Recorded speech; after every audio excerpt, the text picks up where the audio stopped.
नमस्कार. न्यूज डंकामध्ये मी महेश विचारे आपल्या सगळ्यांचं मनपूर्वक स्वागत करतो. मित्रांनो, भारताचे पंतप्रधान नरेंद्र मोदी यांचा पालघर दौरा होता आणि शुक्रवारी त्या ठिकाणी त्यांनी वाढवण बंदराच्या कामाचा शुभारंभसुद्धा केला. आणि या शुभारंभ झाल्यानंतर त्यांनी या बंदराची काय आवश्यकता आहे, महाराष्ट्राला काय आवश्यकता आहे, देशाला काय आवश्यकता आहे, त्यातून किती रोजगार निर्मिती होणार आहे आणि नेमकी गरज काय आहे एवढ्या मोठ्या बंदराची, याविषयी सांगितलं.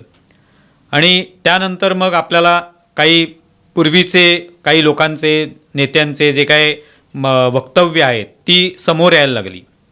त्याच्यामध्ये प्रामुख्याने महाविकास आघाडीचं जेव्हा सरकार होतं 2019मध्ये उद्धव ठाकरे यांच्या नेतृत्वाखाली, तेव्हापासून वाढवण बंदराला सातत्याने विरोध केल्याचं आपल्याला पाहायला मिळालं.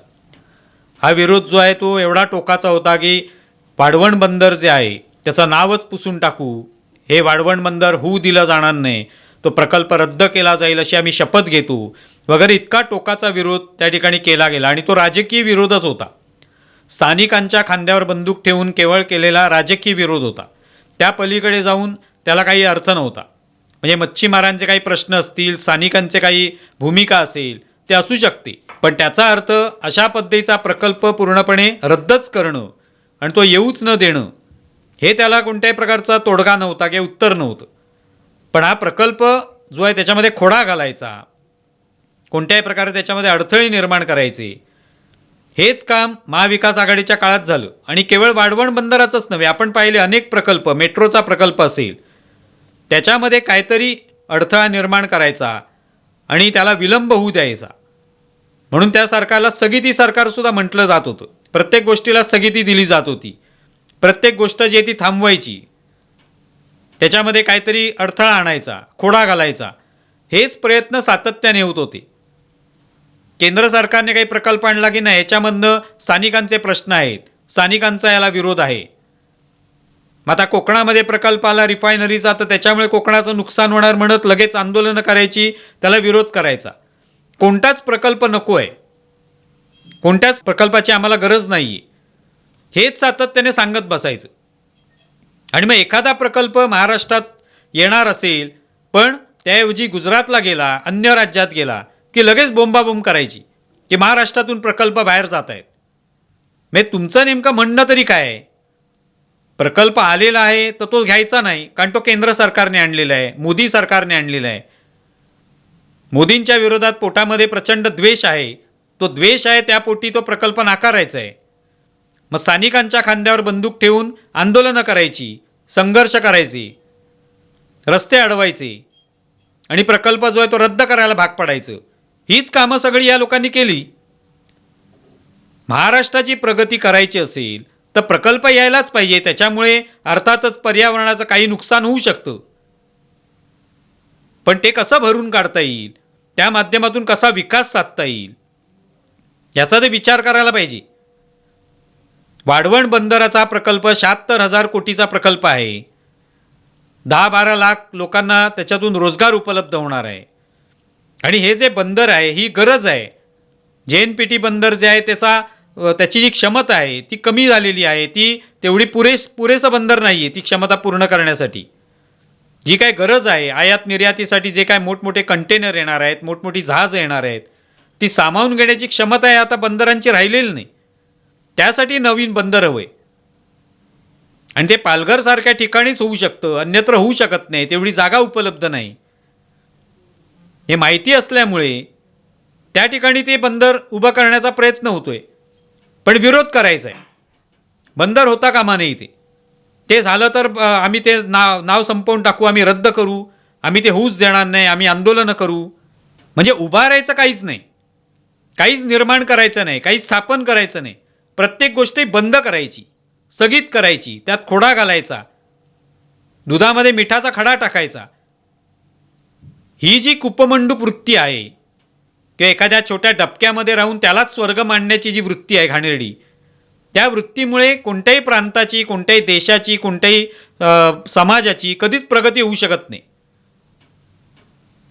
एका बाजूला आमचं सरकार आलं, मग तुमचं सरकार येऊन करणार काय?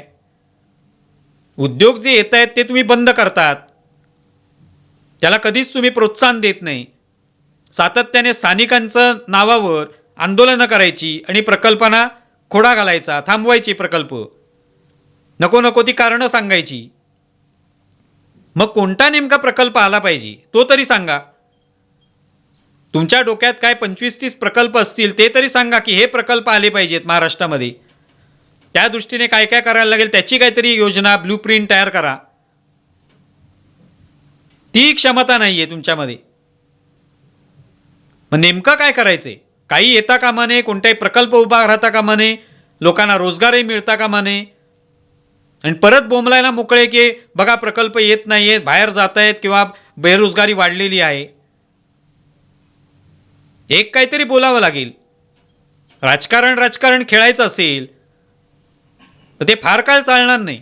सर्वसामान्य लोकांना कळतं कोण राजकारण करतंय, कोणाला खरोखरच त्याच्यामधून काय नुकसान होतंय, सर्वसामान्यांचं, स्थानिकांचं, भूमिपुत्रांचं, हे लोकांना माहिती असतं. आणि कोण त्याच्यामधनं फक्त राजकारण खेळते, कोण खोडा घालते, कोण अडथळा आणते, हे सुद्धा कळत असतं. आता राजकोटला जो छत्रपती शिवाजी महाराजांचा पुतळा कोसळला, संपूर्ण महाराष्ट्रासाठी नव्हे, जे जे शिवप्रेमी आहेत देशभरामध्ये असतील, जगभरात असतील, सगळ्यांच्या दृष्टीने ती वेदनादायी घटना आहे. एक पुतळा कसा काय कोसळतो? एवढा पुतळा तिथे उभारला, तो कसा काय कोसळला 8 महिन्यांमध्ये? त्याच्यामागे कोण आहे? कोण त्याच्यामध्ये कोणामुळे ह्या सगळे दोष त्याच्यात निर्माण झाले? कोण त्याला कारणीभूत आहे? कशा प्रकारचा भ्रष्टाचार त्याच्यात झालेला आहे? याचा काहीतरी शोध आता घेतला जाईल. त्याच्यावर कारवाई व्हायला पाहिजे, शिक्षा व्हायला पाहिजेत. खरे त्याच्यामधले जे दोषी आहेत त्यांच्यावर कारवाई व्हायला पाहिजे. हे योग्यच आहे, ही भूमिका योग्यच आहे की हे व्हायला पाहिजे. सगळ्यांच्या लोकांच्या मनामध्ये हा संताप आहेच. मग तो काय फक्त भाजप विरोधी लोकांच्या मनामध्ये संताप आहे असं अजिबात नव्हे. भाजपच्या समर्थकांमध्ये, अगदी भाजपच्या नेत्यांमध्येही ही वेदना असणारच की छत्रपती शिवाजी महाराजांचा पुतळा कोसळला. जी छिन्न विच्छिन्न अवस्था झाली होती पुतळ्याची ती पाहता कोणाच्याही मनामध्ये हा संताप येणारच आहे. पण त्याविरोधी ते राजकारण करण्यात आलं. मग म्हणणार राजकारण करायचं नाही का? भाजपने केलं नसतं का? केलं असतं जरूर. पण तुम्ही हा पुतळा उभारण्यासाठी कधी काय केलं होतं का?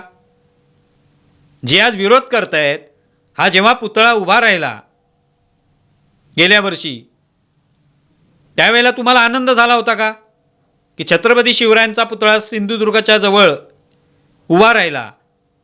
आनंददायी घटना आहे. नाही, तेव्हाही तोंड पाडूनच बसला होतात तुम्ही. मग ज्या व्यक्तीला काही उभारल्याचा आनंद होत नाही त्याचं दुःख तरी त्याने कशासाठी करायला पाहिजे? तेही करू नये.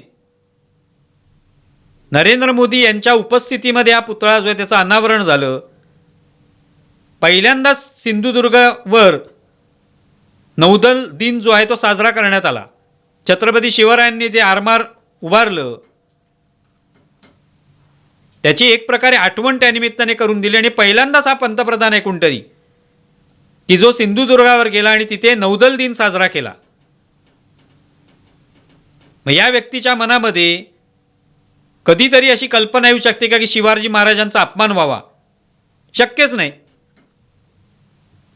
शिवाजी महाराजांची जी राजमुद्रा आहे त्या आकाराचं चिन्ह जे आहे ते नौदलाच्या ध्वजावर बसवण्यात आलं, चितारण्यात आलेलं आहे. हा सन्मानच आहे ना.